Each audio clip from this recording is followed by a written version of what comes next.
Hello, and welcome back to the GamesIndustry.biz Investment Summit online, sponsored by Xsola and Renaissance PR. Our next session is a panel, Next Gen, How the New Consoles Will Change Investments. So if you have any questions during the panel, this is live, so please pop them into the YouTube chat and we'll try to answer them later. But now I'll hand over to the host of the panel from GamesIndustry.biz, Rebecca Valentine. So over to you, Rebecca. Hi, thanks, Jamie. Welcome, everybody. This is How the New Consoles Will Change Investment at the GamesIndustry.biz Investment Summit, as Jamie said. I'm Rebecca Valentine. I'm a senior staff writer with GamesIndustry.biz. I'm your host, and I am joined by these wonderful folks who work in games investment and who are going to chat a little bit together about their thoughts and predictions for how the next generation of gaming consoles are going to change the gaming investment landscape. I have with me Jason De La Rocca from Execution Labs, Audrey LaPrince from Wings, Hello. Guhabala from Bellin Ventures. Hi. And Lindsay Rostel from Kowloon Knights. Hey there. And if you all want to, first, we can just take a minute each to sort of let you introduce yourselves and tell folks what kinds of games funding and games that you tend to work with so they know a little bit about where you're coming from. We can start with Jason since he's next to me there in the window. Awesome. Well, thank you so much for having me. I've been, sort of fiddling around with game funding, game investment for the past decade or so. I started one of the first incubator accelerators and seed funds called Execution Labs. That was back in 2012 when really probably only London Venture Partners was the only one really doing game-focused or studio-level investments. But we did 25 deals, which was a lot back in the day. And these days kind of do more advisory work with studios who are trying to figure out their fundraising journey and helping them decide what kind of funding to go for. So really kind of dabbling in all different kinds of funding and financing options. Awesome. Audrey, let's throw it to you. All right. So me, like Jason, I've been for 20 years in the game industry, but I'm pretty new to the funding side because I've been working mostly for my own studio, my own indie studio, the Game Bakers. And I did the Wings 2 years ago. And Wings is really focused on funding games by women and marginalized genders developers. So this is really the types of teams and games that we focus on. So we've already funded about 4 games, 5, 6, but not all of them are announced. And we are currently receiving a lot of applications, and we encourage people to send us more, of course. Awesome. Thanks, Audrey. Guha, what about you?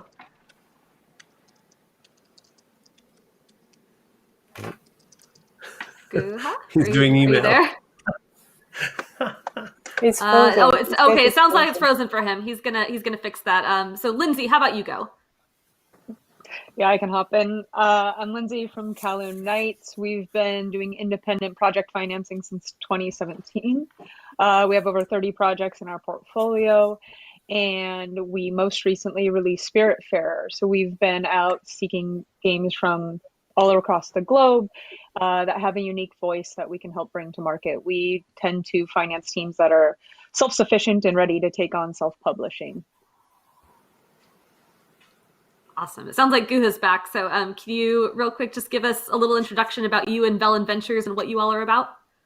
Sure thing. So, I've been a video game developer for pretty much all of my adult life and most of my childhood as well. So a few years ago, 2016, I left my previous studio, Vicarious Visions, that I founded with my brother when we were in high school, to be able to do 2 things. One is to create new games. We do that through Bellin Studios, so that the mission of that studio is really to create new types of play patterns that people haven't seen before.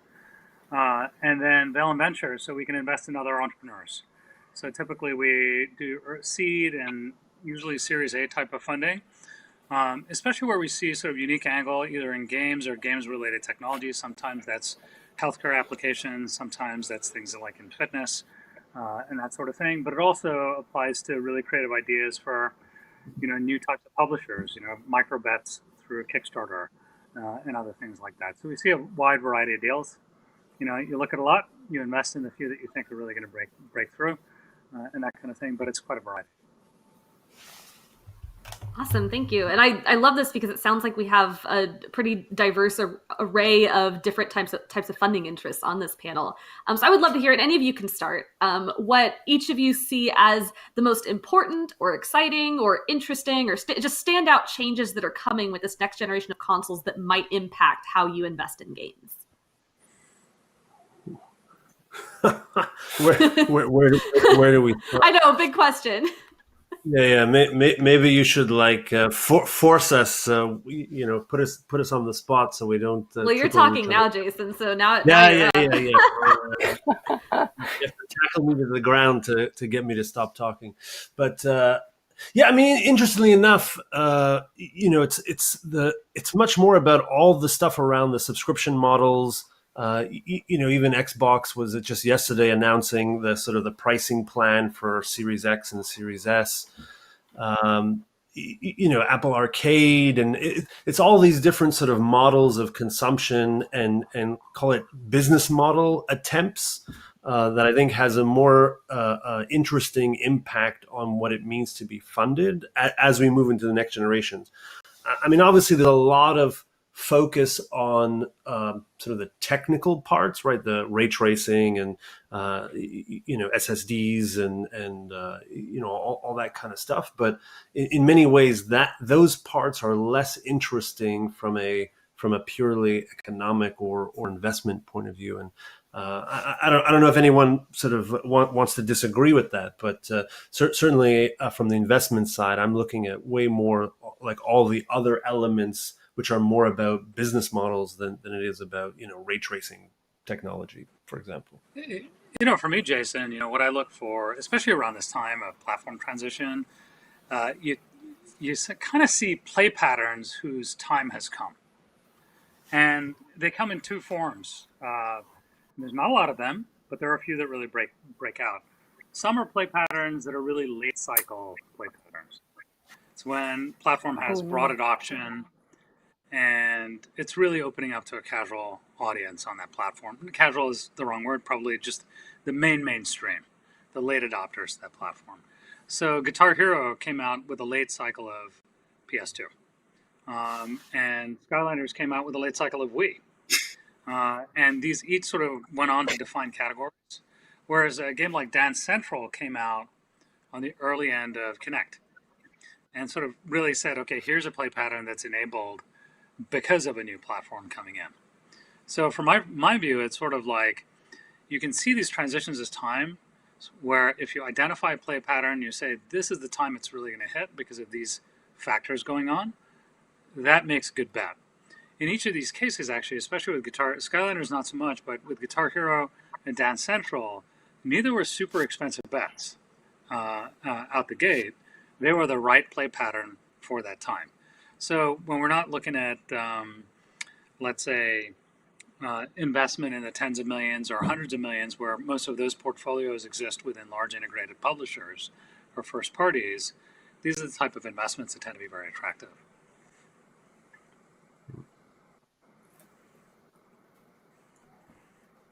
Cool. Audrey or Lindsay, did you want to add anything to that? I can add really quickly. I think looking at just from the game standpoint, we're very much interested in the models as well and kind of looking at what's going to allow for more experimentation and content and where things can stand out. So there's a lot at play right now. And, much like the TV market, there's going to be a wide battle for consumer attention. And I think that's really interesting.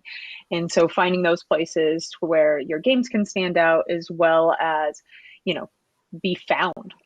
Being found is ultimately always part of the battle. And so finding those kind of opportunities within the new console cycle are going to be exciting. And some of that is because, we're at this changeover. And so stores get a little smaller. But that being said, with a subscription model like Game Pass, you get a huge library right to start. So where does that kind of place the investment in the games to be able to be found on something such as Game Pass at this stage?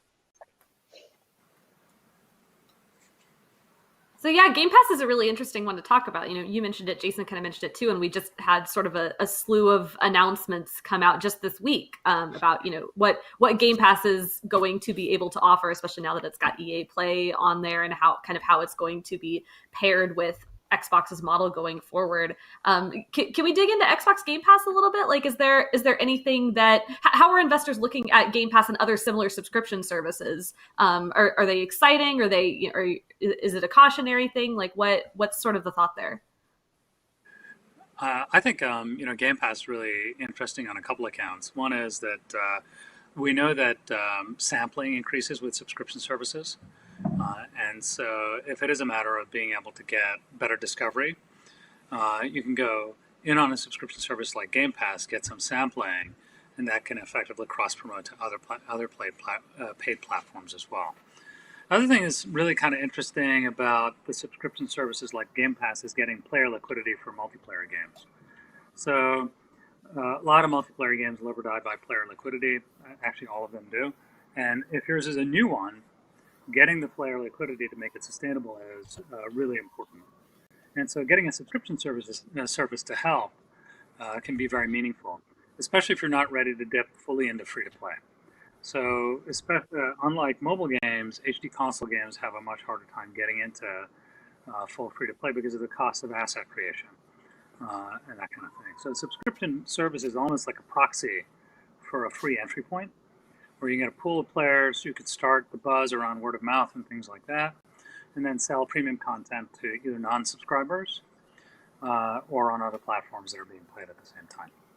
So those are a couple ways that it's really very interesting. Yeah, I'll just jump in there and add that, I mean, certainly from the investment point of view, we're trying to look kind of as broad as possible. I mean, you're investing in IP. You want that IP to succeed across multiple platforms, or if you're on the venture side and you're backing a studio, you're really looking at the long-term roadmap and trajectory and growth potential of that studio. And so, next gen console represents kind of a weird sort of opportunity / challenge in that the install base is clearly not there in the beginning. And so how do you reconcile that if really you're trying to make bets that have, huge potential to grow? So to Guha's point about player liquidity, I mean, if we just look at Fall Guys and the success they had on Steam, in large part was driven / supported by the PlayStation Plus deal they had, right? So in parallel to the Steam success, it also was the all-time highest, most downloaded game on PSN, which is also which is kind of mind-boggling. But when you talk to the team, they say how that was an intentional maneuver so that they can flood the game with a ton of players via the PlayStation Plus free download opportunity, which as many people may recall, is also part of what propelled Rocket League to have its early success. It's interesting to have those opportunities and to kind of think of it in a broader strategy. But in most cases on the investor side, I mean, depending what kind of investor you are, you do have to think sort of much broader. Where do the users come from? How do we hit scale? And unfortunately, certainly at the beginning, new consoles just don't have that scale to get you there. So you do have to think kind of more holistically. Audrey, was there anything that you wanted to add there? I would love to hear if you have any thoughts, especially about how things like Xbox Game Pass or other subscription services might affect some of the studios that you work with, especially since they're tend to be smaller indie studios. Yes, for sure. I mean, I missed a part of the conversation. Sorry, I was out, so I don't want to repeat what has been said. But I totally agree with what Jason said at the beginning, that the subscription model are the biggest impact rather than the next generation. I would even say that it looks like the next generation and the consoles are going to soon be forgotten. And what will matter is the subscription service, or the service on which the player is playing, that is going to be across devices and almost independent of what was the physical objects behind So I completely agree with that it's the subscription model and the usage of the gamers that is changing rather than the hardware itself or the platforms on which people play. Even though we can always hope for a big advance in terms of the technology or some kind of new technical leap that would change again, as our industry is kind of used to doing those kind of big leaps in technology. And in terms of the small studio we work with at Wings, because it's true, we have a very limited investment per game. So for those teams that we work with that are usually quite small indie teams, Game Pass is an opportunity for them. It definitely helps de-risk a lot all of the effort they're putting into the game. It secures a lot of visibility. It's true that when they don't rely on player base and they are not a multiplayer game or a game that needs a big player base, it seems like a bit of a bet for them to say, all right, I'm going to go on Game Pass, but I'm going to lose all those sales. But then at the same time, I'm going to get the visibility. So again, as you have said before, it's looking at the big picture of how being pushed forward by a partner that has the capacity of Microsoft or Sony, how being visible by all those players at that time, how being the game to play that month is going to compensate and bring them an excess of visibility that leads to sales on the other platforms. So it's at the same time, it's mostly a blessing, I would say, at least for Xbox Game Pass, for the small indie teams we work with. I can just add a couple of small go ahead, Lindsay, please. Yeah. Sorry, we have a delay. Go ahead. Yeah. There's a little bit of a case-by-case scenario. As you know, Game Pass can provide a really unique opportunity, especially for the experimental games when you're able to get a platform deal or something like that, which, as Audrey had mentioned, de-risks the creative process, right? Because you want to be able to make some of the weird things and invest in those. I think as we look toward the future and are investing in games that maybe are on a 3-year cycle and we're not sure, what Game Pass might look like in that time, is we have to look at how we believe that might change in flux, right? At this moment, it very much can support additional sales and player bases, but in 3 years, if the all access bundle or something of that nature really takes off, does that then cannibalize other PC sales? Do you need to start building in more of a microtransaction system to continue to have multiple monetization points within those users? There's going to be a few different things to think about, both in the short term and then the long term. For us, really, we're still looking at each game from like a creative standpoint, but it is a thing when we look at the potential deals and the best places to distribute the title. We're analyzing both that near-term and long-term solution, and where not only are they going to get the users, but have the best opportunity for like financial success, so the studio can continue to be stable and make their next game. Because at the end of the day, we all just want to keep doing this. So finding those places of opportunity. But I think Game Pass in the near term is really exciting. The platform deals can be very exciting to developers. And we'll see how that continues to evolve as the player base grows. And when the competing, subscriptions come along the way, where do we end up? Because you're going to have some really interesting choices to make when everything is competing with everything in the future. For sure. And we actually have a question from chat. The question is, from an investment standpoint, when you're looking at Sony having far and away the largest install base this generation worldwide, how does that affect your thinking on other major first parties? And I am interested in that in relation to the conversation we're just having too, because so far, most of the discussion of business models and subscriptions has been tied to Xbox. And we haven't really heard quite as much from Sony on what their plans are for next generation. So I guess all of that. Yeah, I mean, it's a sort of a tough one. I mean, it would be nice to see kind of a bit more depth from Sony's side in terms of those kinds of opportunities. I mean, clearly they care about the full range of development, right? Obviously, they have huge AAA productions, but even in the announcements back in June or so, they had a bunch of indie productions that were part of that announcement. So it's encouraging to see that range. But Yeah, I mean, it certainly seems like their strategy is way sort of bigger productions, AAA, super intense, high production value stuff. And it'll be interesting to see to what extent more experimental, more indie, more kind of artsy type projects can find an audience on PlayStation or PS5. But yeah, I mean, I think naturally you'll see some evolution there in terms of sort of differing content consumption models, even though we haven't really heard too much from Sony yet. I mean, I'm I think it's always slightly wondering. different. Sorry. Audrey, go Sorry. ahead. Go ahead. Then I'll get to Guha.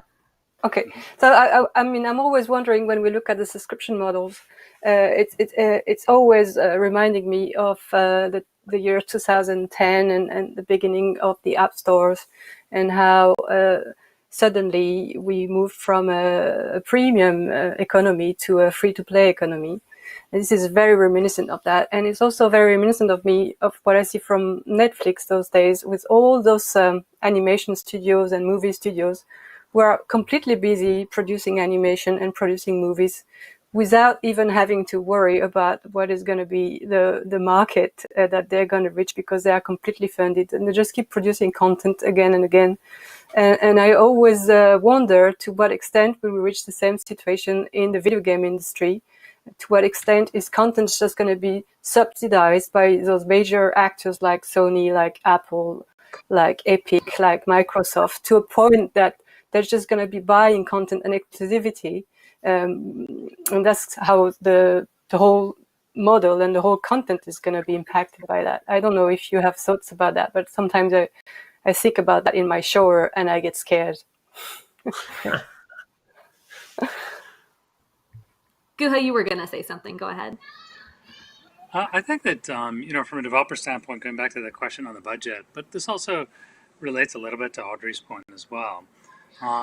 The real question for developers is, what kind of reach do they want?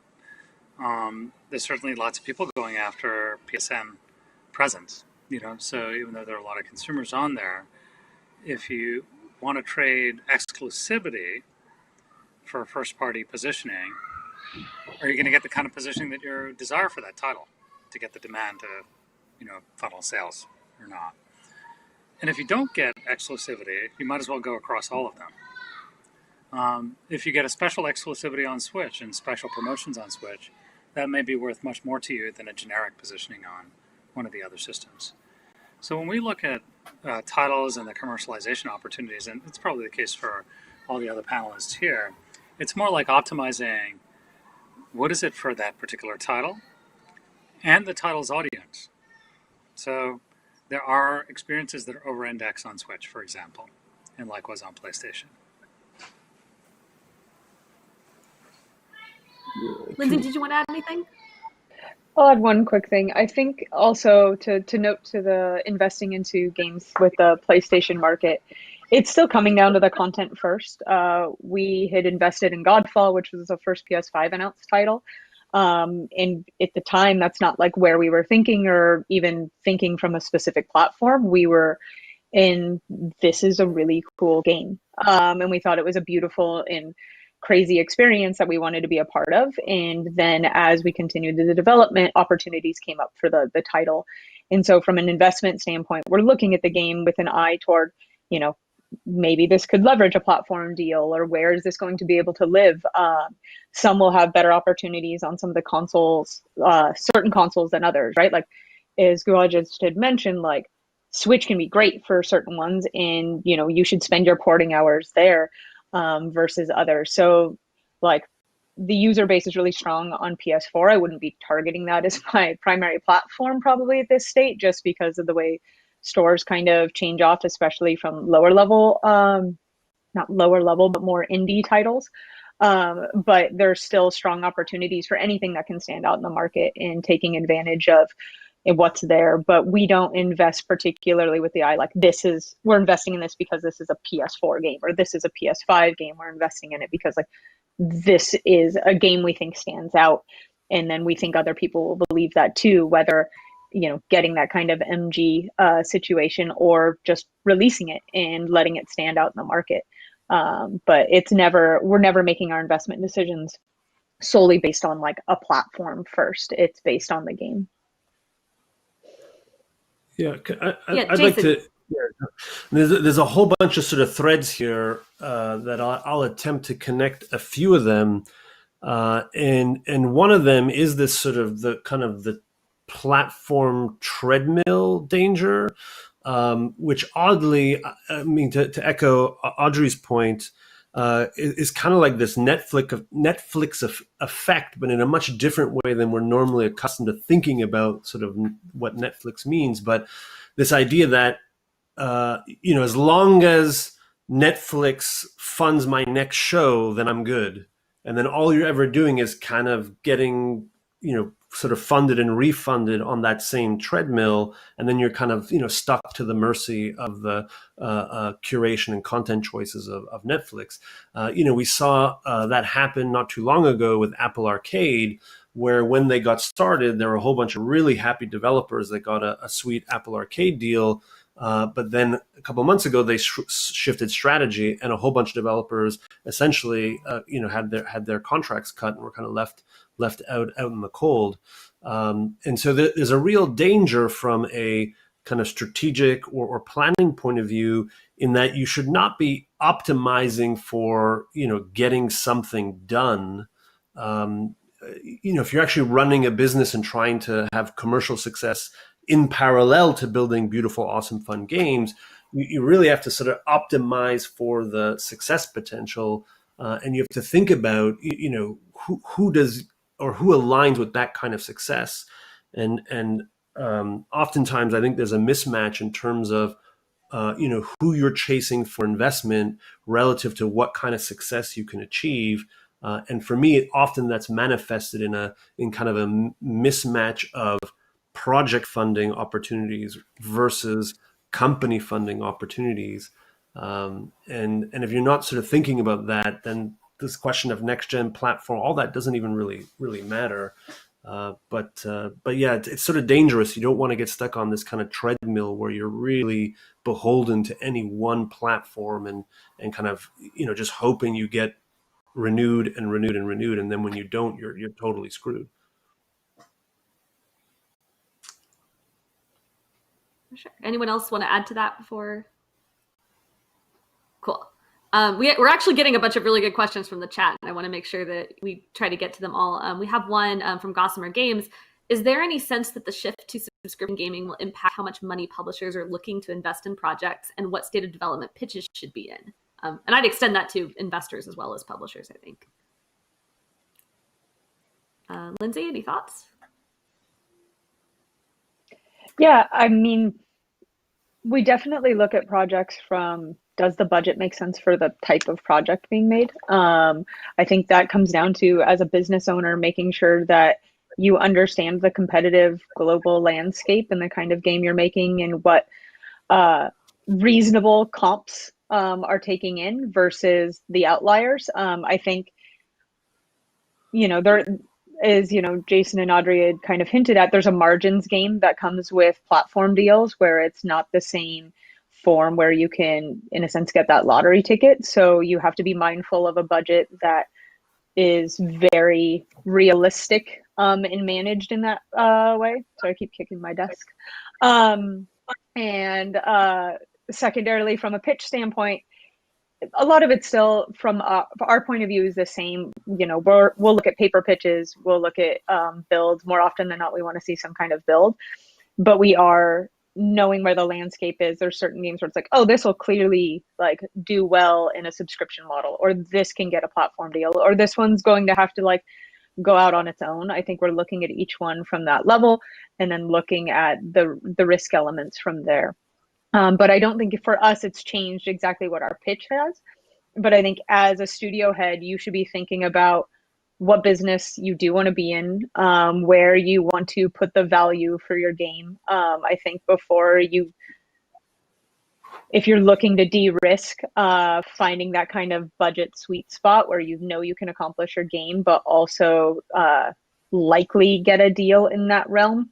Everybody's kind of running models right now. So I think it's important, even as a creator, to have a good ear and eye for like what the models and what the market's sort of showing. Don't, make a $10 million game that somebody else is making for $1 million that looks the same, right? That's going to be like really hard to get by. But that's like from a studio planning standpoint. So on a rambling thing, basically, pitches are still the same, but we do look at them whether we think they're viable in the different markets and try to hopefully get our developers the most we can and set them up to be able to be just like as profitable as possible. Yeah, for sure. I definitely also, in some of the other kind of similarly themed panels that I've had discussions with investors on, there's also been kind of a discussion of, with these subscription models kind of on the rise, there are more places for people to get funding at a time. And so it's maybe a little bit easier as well to kind of get funding from over here, but then also be on Game Pass and get a little bit there and then over here. And is that kind of holding true? Is that sort of correct?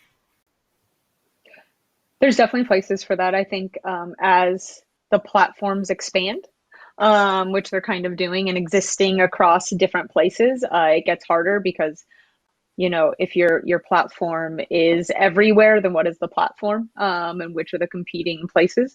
So I think that's going to change a little bit, where you, especially like, you might be blocked out if you're in one subscription, you just can't be in any other subscriptions, right? Or whatever that may be. So the puzzle pieces are changing for that, but it is still something that, any developer and investor should be looking into to find what helps the game get its exposure and what helps it, make money, and what's the best pathway for it. Because, Game Pass might be great, or Stadia, or whatever it may or may not be. And some games that might be a terrible plan for that. So we should all look at them for what's best for the game. Audrey, Jason, go ahead. Did you have any thoughts on that? Yeah, I mean, it's just it gets hard to mix and match. I mean, as Lindsay's saying, that so many kind of fuzzy boundaries between some of these platforms. It gets difficult to mix and match and make sure the overlaps aren't there. One of the other challenging things is often these deals, the funding is provided on delivery. So that's, it kind of helps with, call it day one profitability, but doesn't necessarily put the money in the bank, right at the beginning when you need it, if you actually need it for production.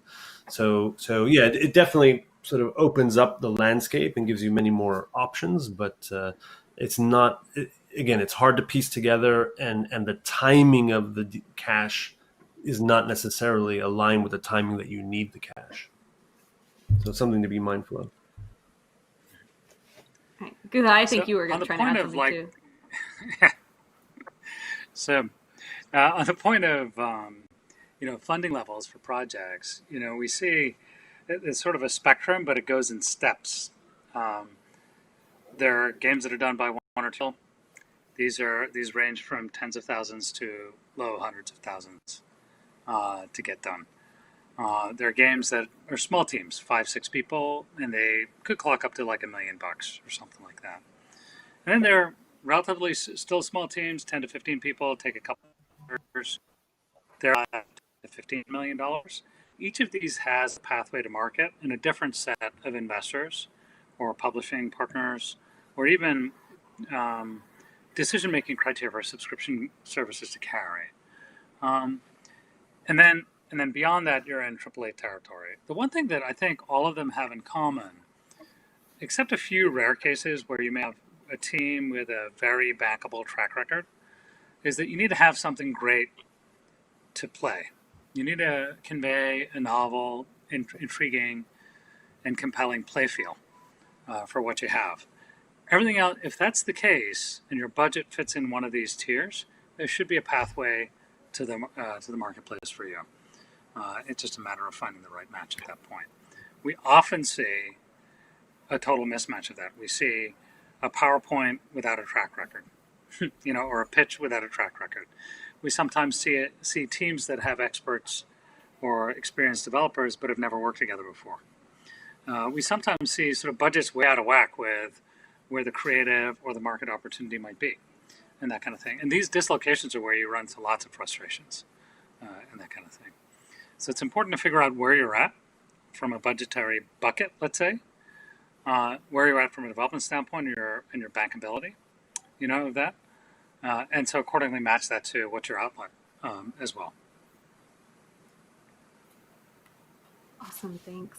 I want to get back to the questions in chat at some point, but I also want to kind of hone in a little bit on the consoles specifically.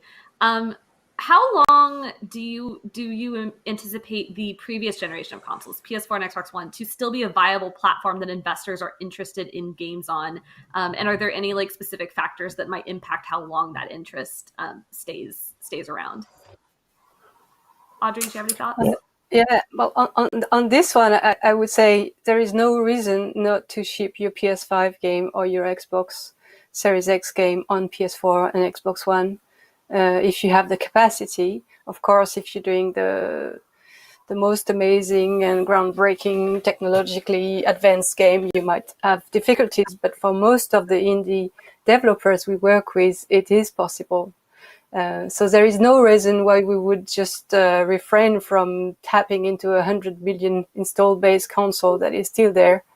And I think it took 12 years to the PS4 to beat the PS3 in terms of installed base or something like that. So I don't know how it's going to go for PS5, but it's going to take time. So it's, as long as you have content that is almost, I would say, I'm sorry for Sony and Xbox to say that, but almost platform agnostic, you should try to put it wherever your audience is going to be and wherever it makes sense for you. So for us, I mean, as an investor, we don't invest thinking about a platform. I think we invest thinking about where the content needs to be to find its audience. And yeah. And Jason, I'll just sort of add a bit of emphasis, particularly if you are doing a multiplayer game, then it's going to be a big mistake not to make it sort of cross-generational, because if you're doing multiplayer only and you're only on next gen, the install base is just not there. So you have to think pretty hard to not do it cross generational. You just need the players to have to Guha's term, you need player liquidity, and so the install base is so massive on the current gen console. So especially if you're doing multiplayer, it better be cross generational. Guha, Lindsay, did either of you want to add anything? I think unless there's something really tailored. Oh, I'm sorry, Lindsay.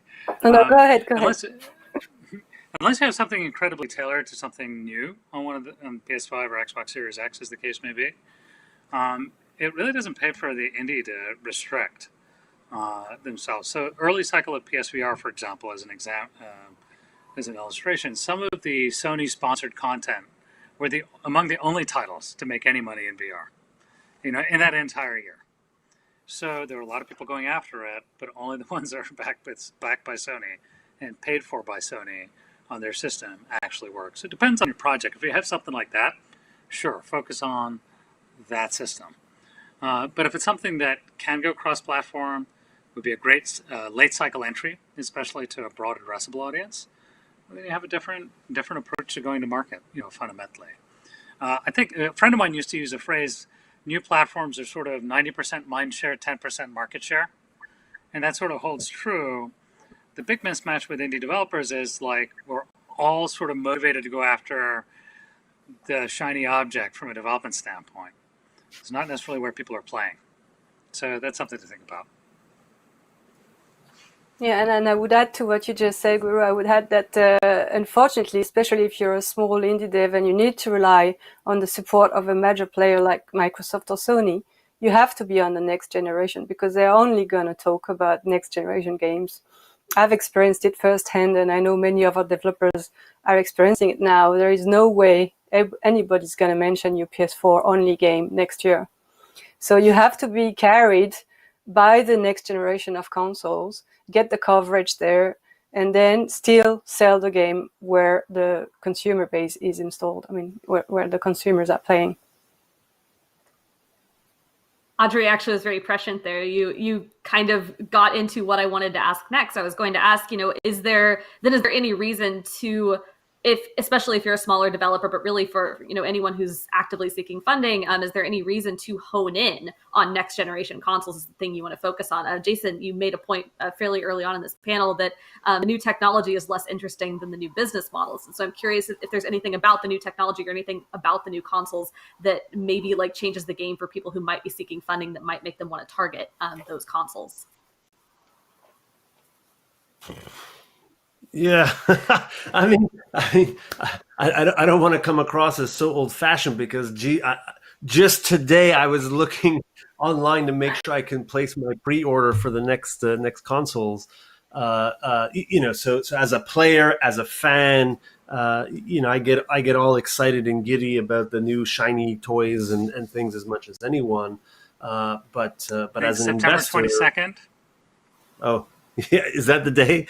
That's the day that pre-orders open. Okay. Well, I'm so anxious. I was looking ahead of the pre-order date. But yeah, I mean, again, from an investment point of view, you're trying to. Generally speaking, publishers, investors, VCs, et cetera, they're trying to maximize profitability, and that means overcoming discoverability issues. That means overcoming player installation base. Thinking about business models, all these kinds of things, which are not linked or limited to any one console, nor is it solved or resolved by any one console. So I forget who said it. I mean, if Sony calls you up and says, "Hey, do you want $10 million to make your next best whatever?" Okay, you take the $10 million. Probably a good deal. But if you're not getting a special deal like that, it's probably pretty tough to go pitch some VCs or even someone like Kowloon Knights and saying, "I am making a game that will only ever be played on PS5 or whatever console," because it seems so kind of like artificially limiting. So again, it depends on who's writing the check that would answer that question in a different way. Anyone else want to add anything to that? But I think one thing for sure is you don't want to say that you're never going to be on PS5 and Xbox Series X, because at the moment, it's the only thing that anyone is talking about. And possibly why we're even having this panel tonight is because this is the interest, and it's the interest of the media, the players, and it's also the only way where your game can be visible today. I'm pretty sure if you're launching a big indie game in these days or months coming, you are on the next generation, even if you're a small indie. Yeah, but always with PC in parallel, right? I mean, I think one of the interesting things about PC is it tends to kind of keep pace, and the sort of the install base is there. So just like we saw with Fall Guys, where they get millions of downloads on PlayStation and then 7 whatever plus million sales on Steam. I think that would be a viable approach where you're saying, hey, we're building a game. It worked great on PS5 with haptics or whatever, but we're also building it for Steam. So obviously we have a huge install base there as kind of a buffer or a cushion, even if maybe most of the marketing or most of the hype and buzz will be generated on the console side. We know that we have that fallback to at least get the install base and sales on the PC side of things. So I think that would be more the kind of viable approach. It'd be sort of PC plus one of the consoles, whichever one it may be. Awesome. Well, thank you all so much. Go ahead, Lindsay. We have a minute. It'll be really quick. I agree with what Jason's saying. It's like looking at your PC platform, but also like not forgetting about Switch. Switch is still also pretty viable for a specific type of game, especially. So as a small developer, don't overextend yourself either. Make sure that you're picking the right moments and the right platforms for you, so you can stand out, but also make your game. If you go too far, chase the wrong thing, that can, hinder your own development and blow up your budget in a way that you don't really want to intend to. So like, start with that idea, know your market. If your market is a Super Nintendo focused market, like start there. You can always add platforms, right? Like that's the one thing. You can always add them, whether you have to have them at launch or not is something that, depends on the game, but like you always have room to continue to add and build up from there. So take advantage of what's ahead of you and what you think matches, but don't feel forced into something that might not be the right fit for you. Awesome. Well, we are right up on time, so I have to hand it back over to Jamie. Thank you all so much for doing this. This was really great. Jamie, hello. Thanks, Rebecca. That was a brilliant panel. Thank you to Audrey and Jason, Guha and Lindsay as well. That was just really interesting. Thank you very much. And some great questions from our audience as well. That's it. That's our panel today. So our final session is in around 15 minutes and is a fireside chat presented by Xsola with Bitcraft Ventures. So we'll see you very soon. Thank you.